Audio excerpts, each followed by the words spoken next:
One of the most common myths associated with the M16 rifle is that it constantly jammed in Vietnam and is an inferior gun compared to, say, something like the Kalashnikov or AK-47 type rifle series. Now this is mostly false, and what I'm going to do here is provide examples of why originally the gun did jam and how it's not actually a fault of the gun platform itself but inadequate training and materials. When the M16 was first introduced into Vietnam, due to budget cuts, the American government didn't issue it with the correct ammunition. Basically, they used a version of the ammunition that caused more fouling in the gun than what was, considered acceptable normally.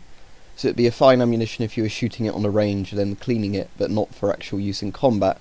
To make matters worse, soldiers were told that the gun was self-cleaning by Colt, and that they needed to do very little maintenance to keep the gun running. And as a result, the US government also hadn't issued the kits with the gun to keep it cleaned. So you have a combination of poor ammo, poor training on cleaning the gun, and then no cleaning kits issued, or very poor cleaning kits issued. Combine that with it being in a sort of jungle, humid environment like Vietnam, and you can see where you run into problems. The M16 type gun and the AR15s are actually much better in terms of tight tolerance of keeping dirt out of the gun to begin with, say compared to Kalashnikov. But the Kalashnikov is better when dirt gets in the gun due to its strong piston action hammering through dirt inside the gun. So as a result, the M16's got this unfortunate myth associated with it where it's a gun that constantly jams.